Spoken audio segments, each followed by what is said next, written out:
Productions.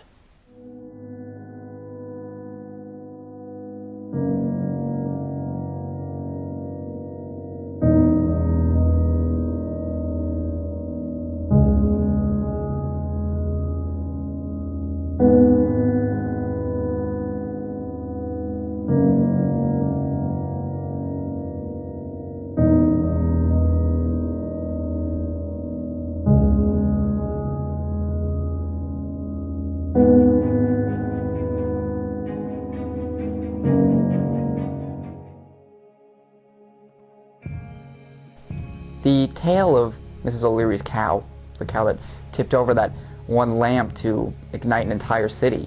It wasn't the shot heard around the world, but rather the cow heard around the world. Now, of course, this is a bit of an exaggeration, but it has a meaning that really ultimately defines Chicago's life. Some use it as a fun story, although this really is a starting point of, in many ways, a revolution. On that day, October 8th, 1871, Chicago was brought upon them in darkness. It is important to note majority of the city was made out of flammable material because no one thought such a thing could ever happen. The city is, as was, not nearly as big as it is today, but still had its impact on society. Chicago was still one of the larger cities that held many working people and families, so when something like this comes out of the blue, there didn't particularly seem as though much hope was left. Before you really reach the situation of rebuilding, one has to have a mindset of how much rebuilding really needed to occur. The fire left 300 people of 300,000 killed, 100,000 homeless, 17,500 buildings destroyed, 73 miles of street destroyed, with $200 million of property damage. It is important to see that obviously the fire didn't bring the city to a halt, but rather made it move faster than it ever had. Once the last flame disappeared, it left not just ashes, but a revolution waiting to happen. This is a picture of the people of Chicago trying to flee the city as it burns to the ground. They are pushing and shoving, trying to get over the bridge and save themselves. The skies are black, and the flames are the only prominent color in the picture. This shows that the fire was the most important thing to happen in Chicago at this time. This is a picture showing the Pullman's offices before and after the fire. The first building seems strong and sturdy and fully functioning, but the second shows rubble. This shows how destructive the fire was, and even powerful buildings like the Pullman's offices, they didn't stand a chance against the flames.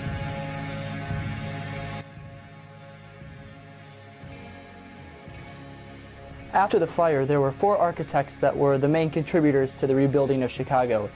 These architects were William LeBarge Jenney, Louis H. Sullivan, John Welborn Root, and Daniel H. Burnham. William LeBarge Jenney came to Chicago in the late 1860s to become an architect.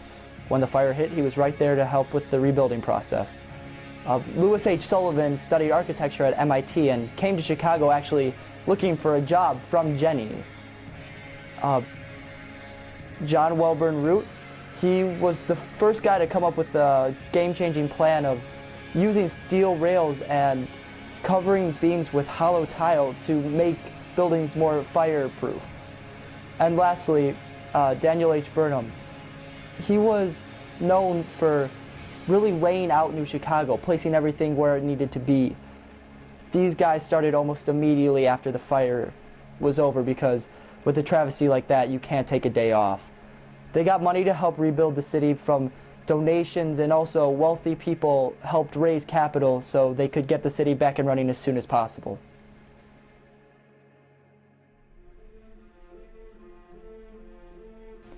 The actual rebuilding process took some time, but it was welcomed with a surprising amount of optimism and friendly faces. Everyone, and when I say everyone, I truly mean everyone, was working on reconstructing and really building up the city to get it back on its feet.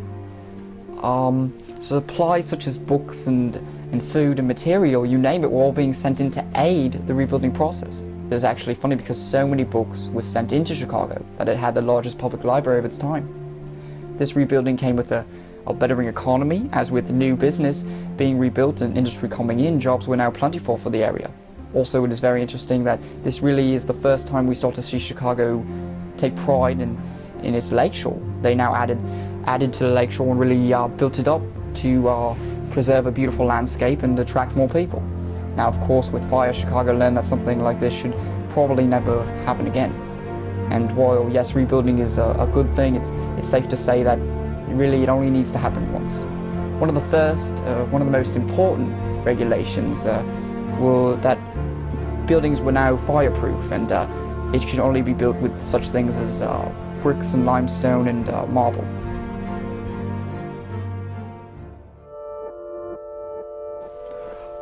The architects, they decided that they would reconstruct Chicago into a grid system, which means that they would take different sections of the city and specialize them into different elements like tourism and industry. They put the north and the west where most of the city's attractions and homes of the most people would be. And the south and the east is where they decided to connect most of the industries around Chicago. They also decided to connect the museums and most touristy attractions on the lake shore. This is now why we have Navy Pier and a line of museums on Lake Michigan, all because of this rebuilding.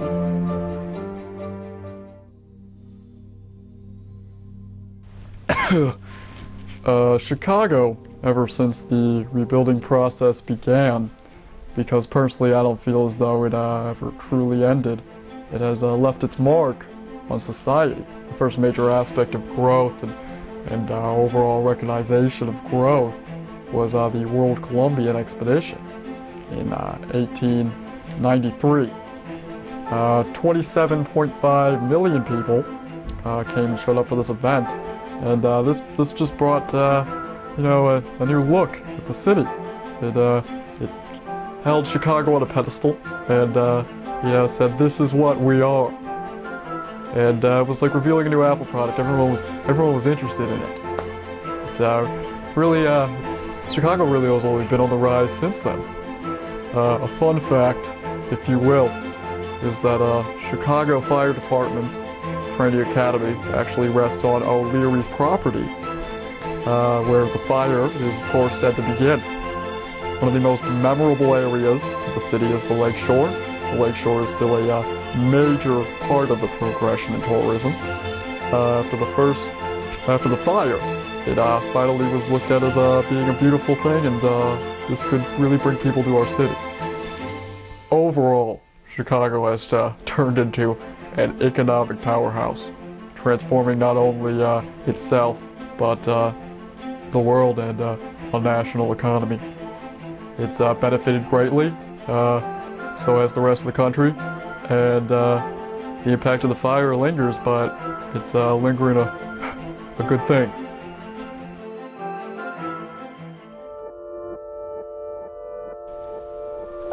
Major problems with Chicago after the fire were there was lots of rubble everywhere. And you can't rebuild when there's rubble everywhere, so a major problem was they had to clear the rubble. Another problem they had was all the materials that they needed for the rebuilding of getting buildings to fire code and all that were very expensive, and that was a hard thing for most businesses. But after this, Chicago really flourished, and they got back to being a great city that they are.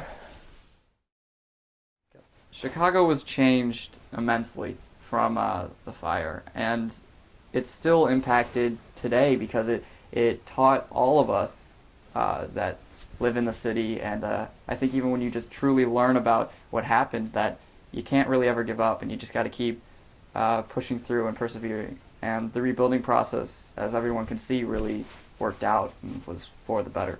And all jokes aside, this was one of the biggest and most monumentous things to happen to Chicago. I mean, it really transformed what it is today, and without it, who knows, we may not be where we are right now.